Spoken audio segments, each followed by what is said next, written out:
अखिलेश यादव जिंदाबाद जिंदाबाद जिंदाबाद, समाजवादी पार्टी जिंदाबाद जिंदाबाद जिंदाबाद।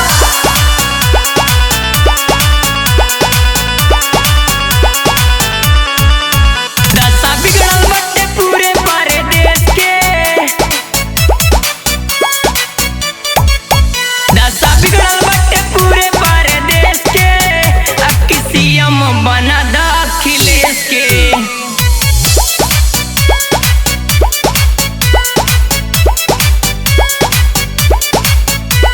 भइल रहे बड़ी मिस्टेक से, सरकार बनी अब की भैया अखिलेश के।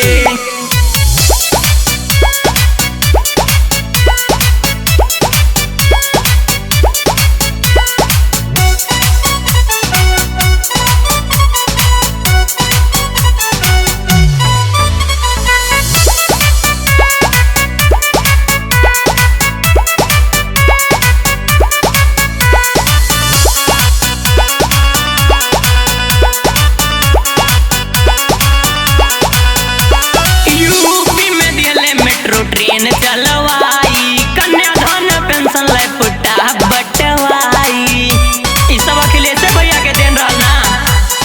यूपी में दिले मेट्रो ट्रेन चलवाई, कन्यादान पेंशन लैपटॉप बंटवाई, खुशी दिल बेरोजगारन के उ फेस पे,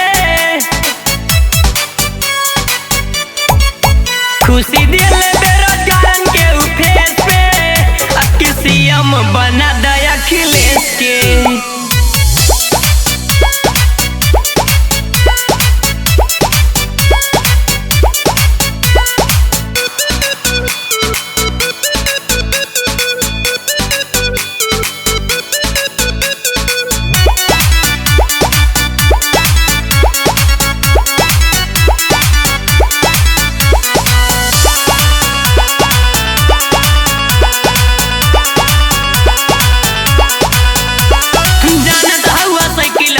भैया के निशानिया एक बार फिर से बदला इतिहास के कहानियां।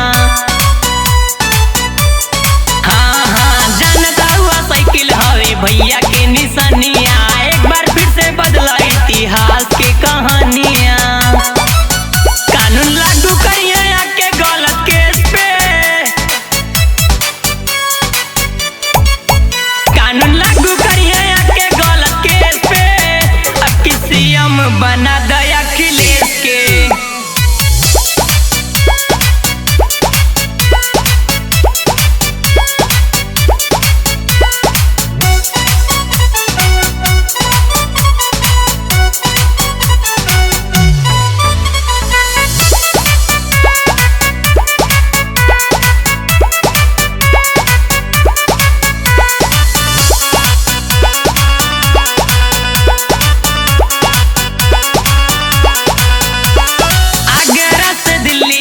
प्रेस बनवाले, राइटर बच्चन सबके खुशी से बतावले।